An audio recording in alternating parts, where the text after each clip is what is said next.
and gentlemen.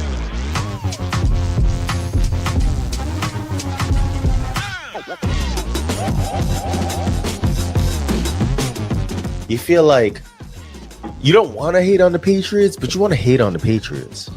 It's because I'm a Patriot fan. New song now. A new favorite song. Which is They not like us. They not like us. Yeah.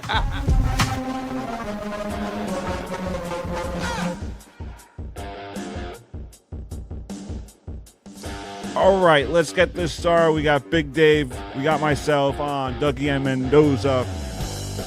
Dave, we were talking, and you were like, "You see, the Colts losing just proves you wrong. It just proves you wrong." And I'm thinking to myself, Daniel Jones got injured. They were 7-5. They were 7-1. So that means the Colts, they were playing games and Daniel Jones was really playing inconsistent during that losing streak. So I don't think I'm wrong when it comes to that. I don't think you're right either. I think that team would have at least made the playoffs with Daniel Jones there. I don't know. It's tough. That's a tough one. Jacksonville's playing great football. Jacksonville went on a straight heater. Yeah, they've been playing good football. They could easily get the 1 seed. I said it before. Jacoby Myers going over there was going to make a big difference. Yeah. Houston, great defense. So I don't think the Colts sneak in. I really don't. I don't think the biggest surprise to me was the Jaguars. I think the biggest surprise to me was the Texans. Yeah, because they had a slow, very, very slow start. And yeah, we got a good Houston team last season, but we, at some point, at least I looked at this Houston team and was like, yeah, I don't think they're going to do what they did last year. It must have been just luck at that point. Yeah. And when Davis Mills was in there, everyone was like, can he keep it up? Could they win these games? And then we saw against that Buffalo Bills game where they frustrated Josh Allen. He turned over the ball. They forced him to make sloppy plays, bad decisions. So, yeah, so overrated quarterback. We won't get ahead over ourselves over that one just yet because Josh Allen has led Buffalo to multiple comeback victories. So I really don't want to say he's overrated just yet. We'll see what. No, he has a lot to lose. This is his postseason to lose. Patrick Mahomes is not there. So I want to see what he has to do in this postseason. If he loses, then yeah, you could say he's not as good as people think he is, and he's carried half the time with James Cook. That's my logic with Josh Allen. Wait, let's see how he goes this postseason without his number one rival. Didn't you send me a video of you saying he was overrated? That was with the conversation between Lamar Jackson and Josh Allen of who should win MVP. Try to bail him out. The Bills also have James Cook.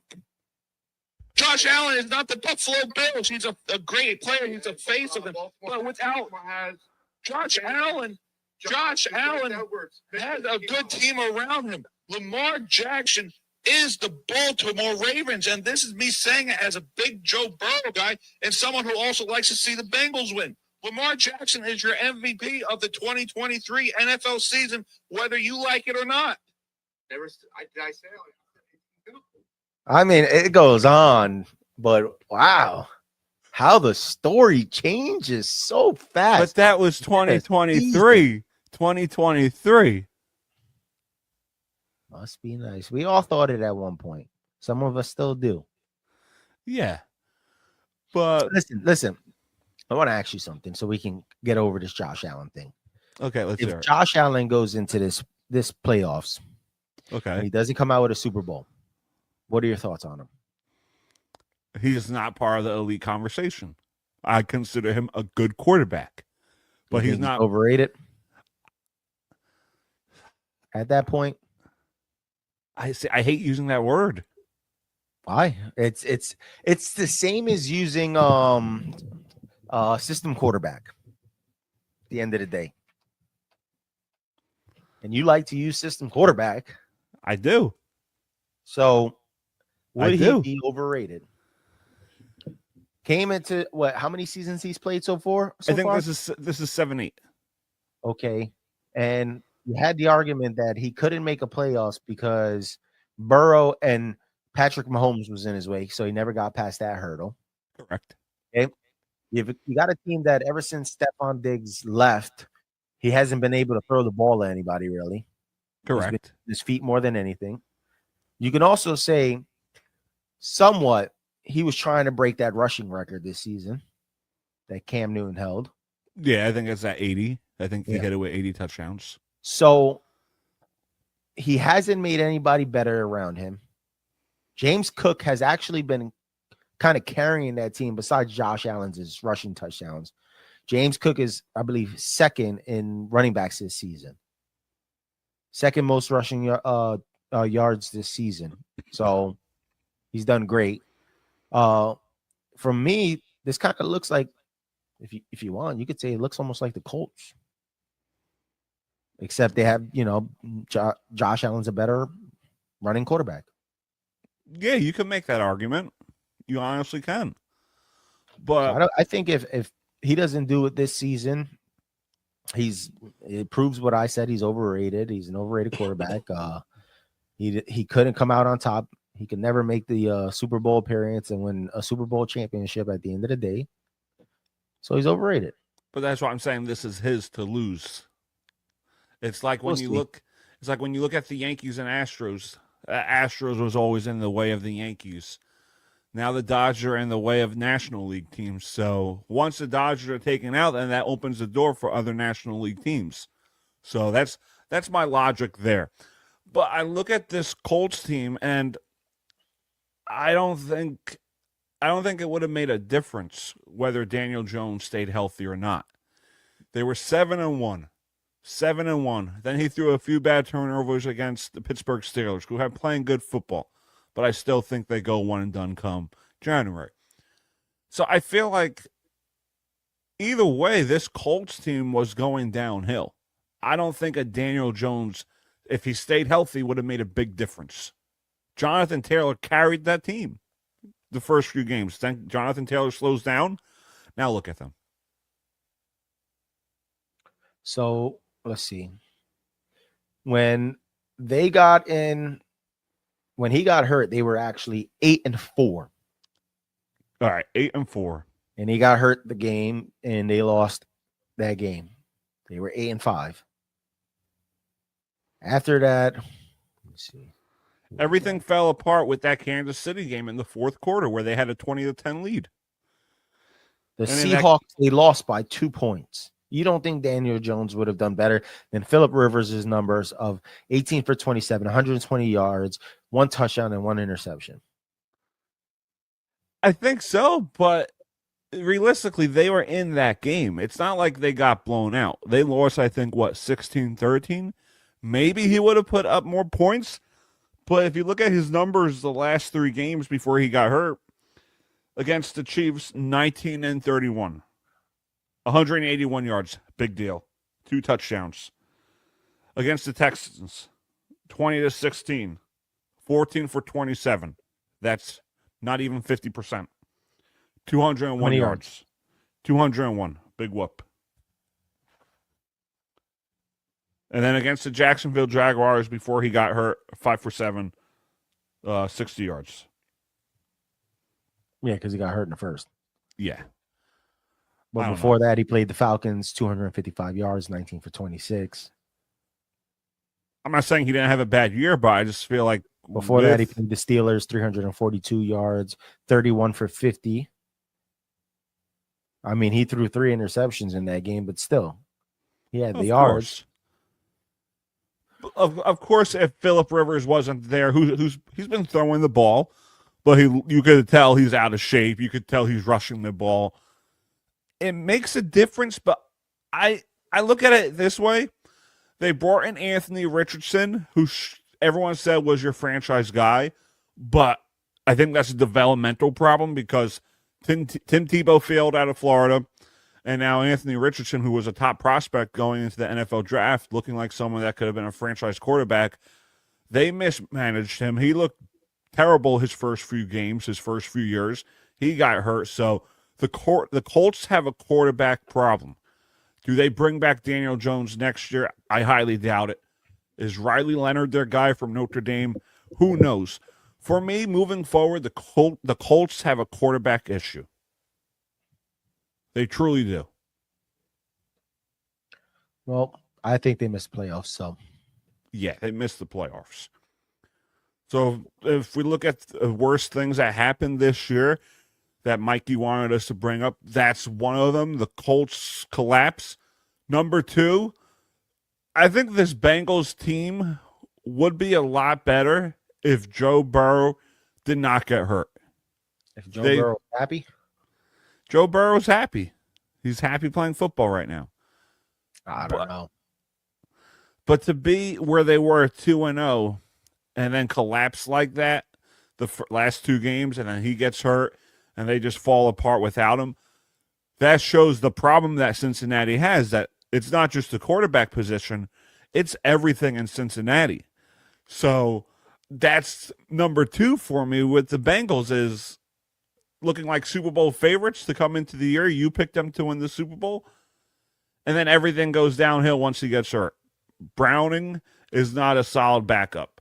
Joe Flacco did not look good in Cincinnati. So I'm not sure where this Cincinnati Bengals team goes. Do they move on from Joe Burrow? Does he request a trade? Do they fire Zach Taylor? All he's done is gone to 1 Super Bowl. But other than that, even before Joe Burrow got there, I think they were like 2-14. So Cincinnati has a problem, and it's not Joe Burrow. Man, I also think that, like, if you look at these other teams, the Eagles, they're a big one up there as well. Yeah. Because, I mean, yeah, they're winning games, but they don't look good. They don't look like they're going to win a Super Bowl this season. Yeah, it's not dominating wins. Nope. And you know, you get people that are saying they're not happy over there, here and there. Then they play well, and then it goes back to the same story. So I don't know what I'm getting in the playoffs with these Eagles teams, because could it be one and done? I don't know. Yeah, and depending on who they're up against in the first round, because they're not getting the bye week. No, they're not. I don't think they get that bye week. So they would come in maybe, what, 3rd?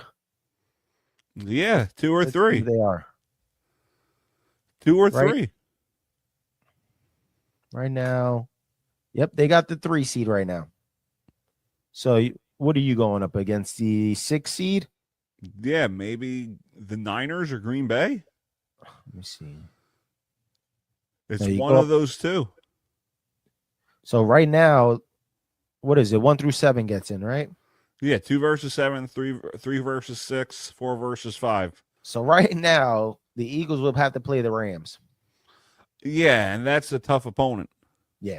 That's the team that I believe is going to win it all. That's a tough If not my opponent. Patriots. So, like, Philly's not who they were last year. They really aren't. Yep. I mean, can they possibly beat the 49ers? I don't know after what we saw with the 49ers this past week. Yeah, the 49ers are, I think the 49ers could be that sleeper team like the Jaguars. No one's talking about them, really. No one's talking about the San Francisco 49ers, despite them being one of the best teams in football. Yeah. But if we look at like a total collapse, and I'm sure you'll agree with me, because they just lost the division this weekend. We were talking about Baker Mayfield possibly winning MVP, Buccaneers winning that division, like no collapse was going to happen. What do you think went wrong for Tampa Bay? Was it losing all their receivers at once in Mike Evans, Chris Godwin, Emeka Ibuka? Something happened in Tampa Bay, and I have no idea whose fault it is. I think Baker Mayfield happened in Tampa Bay. Ooh. You know, we've all said Baker's a dog. Oh, Baker yeah, had for a sure. great season, but it seems like the same thing that happened last season, where they showed out the first half and it just started collapsing and collapsing fast. Yeah. So it's like, what are we doing over there? Is it the head coach? Is it Baker Mayfield slowing down and not getting in the rhythm anymore? Is it because receivers got hurt, so it threw off the mojo, like you said? But it seems like this is going to be the standard for Tampa Bay fans, where their season looks great. They look like they're an amazing team, and then all of a sudden, no more. Yeah, they were 6-2, and now they're 7-8. Man, it's like, what? At what point did you look at this season and be like, yeah, Tampa Bay might miss the playoffs? Because at first I was like, man, these guys, they're making it an easy. They're shooing. Yeah, because we were all talking about, oh, why are the Chiefs number one? I'd put Tampa Bay there. Baker's having an MVP season. I'd put the Patriots there, blah, blah, blah.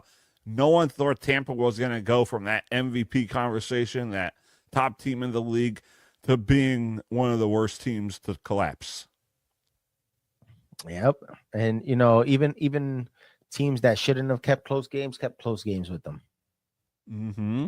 We saw the Cardinals keep a close game with them. We saw the Saints keep a close game with them. Like, all their games have been down to the wire. Yeah. It's not like they blew anyone out towards the second half. Yeah. And I believe most of those games they were down, weren't they? For the most part, yeah. For the most part, they were down. Like, they lost to Carolina. It was 13-10 Carolina at the half. Yeah, They were Tampa's... Like, let's see the Falcons. The Falcons were up 14-13 at the half. Mm-hmm. You got this, who's this? The Cardinals? Did I say the Cardinals already? Yeah. The Cardinals, they were up at the half. But you look like a lot of their games, they had to come back from behind. In the second half of the season, yeah. Patriots, it was 14-10 at the half, and they lost that game. So they have like a thing of trying to come back in the second half, and I don't see it anymore. Yeah, I don't see it anymore either. So I sent you something before, and I thought it was interesting. So the Patriots are 12-3, tied for the best record. Giants are 2-13, tied for the worst record. Okay. Wins against teams above 500 this season. New York Giants, 2. New England Patriots, 2.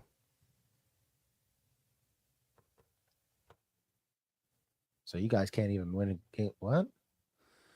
No, I think it's showing the flaws of New England is we both beat teams 2 times over a 500 record. And then how many teams have you beaten with a top 10 defense? Because I know New England has done 5.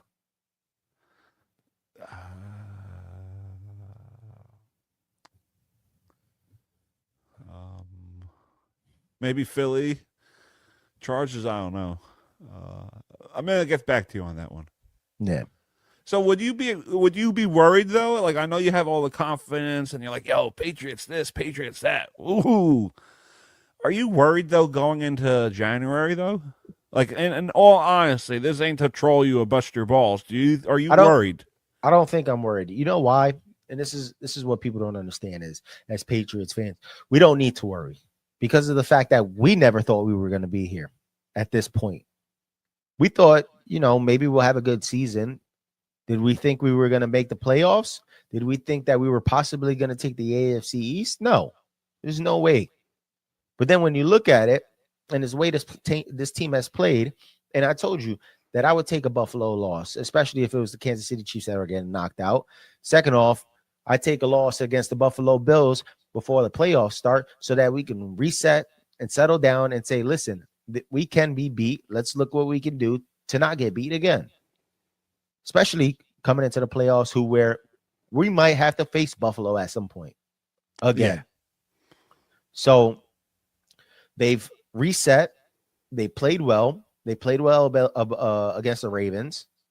We ended up winning that game, a game that people were saying, oh, I could see them losing this game.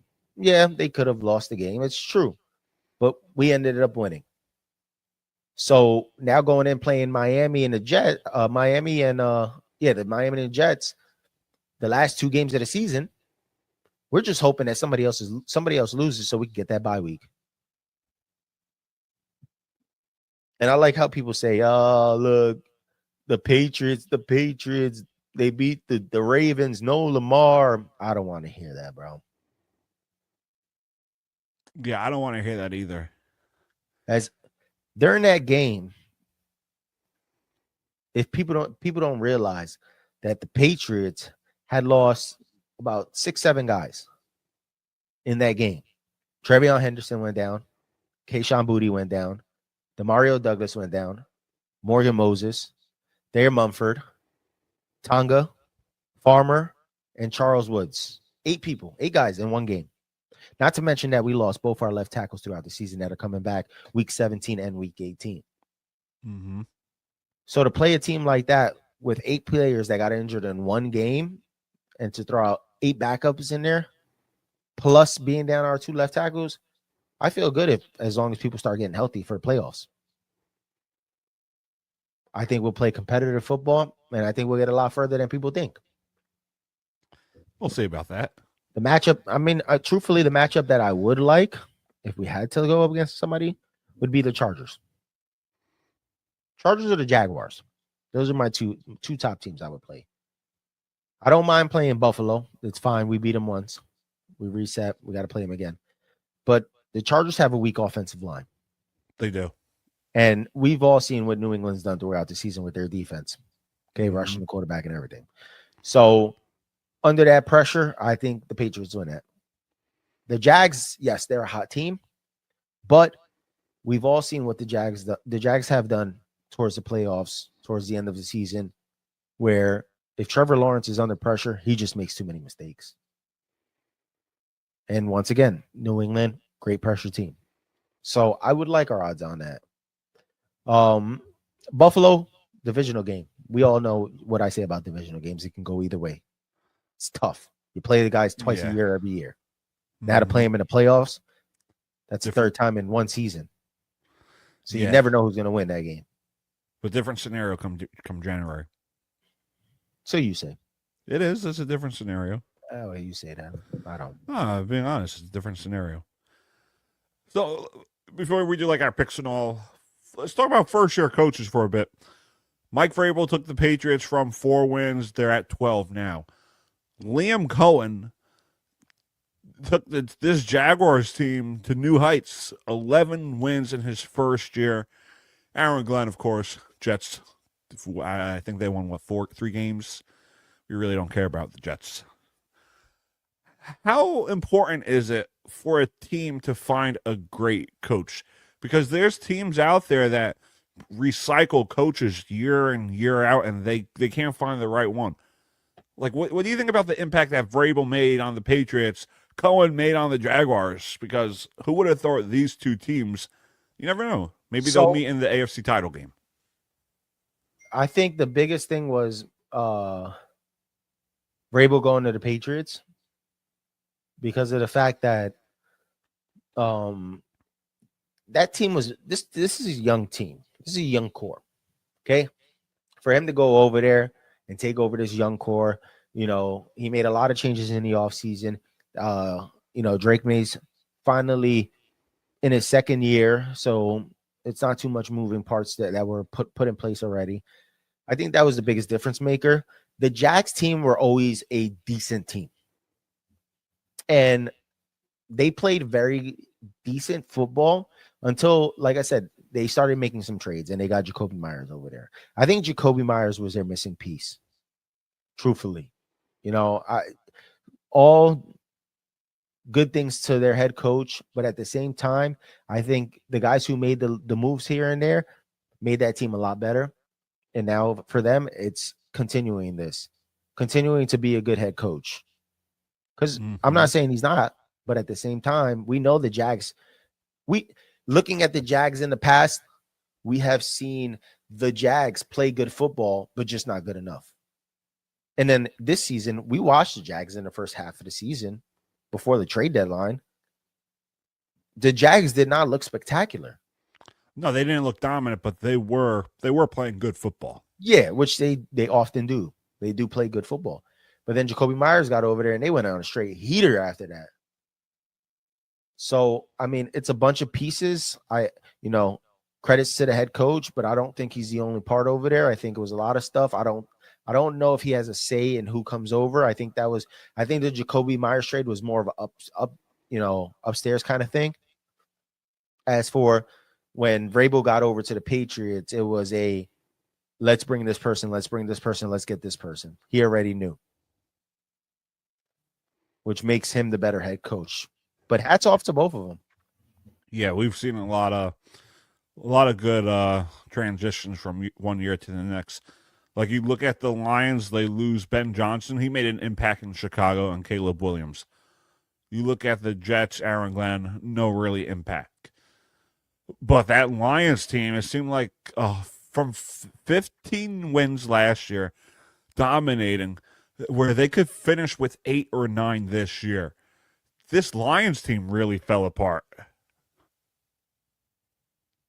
Yeah,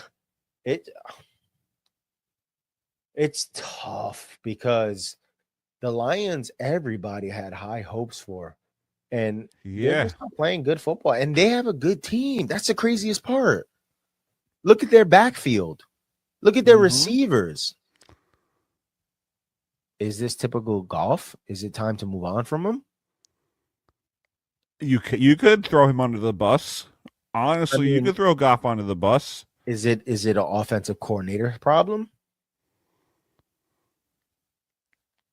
Defense, not really. I don't know. They fell apart. They went from 15 wins to 8. That's terrible. Yeah. 15 to 8. It's okay. It makes difference if it wouldn't make a difference if it went from 15 and 12. Schedule changes that people move around. But you're talking about 15 to 8 with basically the same core in place. Yeah, they really haven't had, at least on the offensive side, they really haven't had too much injuries. I think Amon-Ra went down 1 game. But at some point they had to switch over to Dan Campbell calling plays, which ended up turning very well for them actually. But now it's like, what are they doing? Defense is Dan Campbell now focused more on the offense where defense is lacking now? Where Dan Campbell was focused on defense before and offense was kind of lacking. Like, I don't know what it is. Yeah, there's a problem in Detroit, and they most likely won't make the playoffs this year. So yeah, I don't see the problem with Detroit is that they're a team that is also one of those teams that have to come from behind, and they're not always the best come from behind team.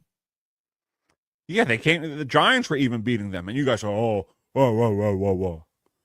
But the Giants put up numbers against Detroit, and their defense collapsed. It's a team like the Giants, a team like do. the Giants, you would expect Detroit to come back to. Being down against the Green Bay Packers, I don't see them coming back from that. Being down against the Rams, you're going to be down against the Rams the whole game. And it's over. over. Just score points.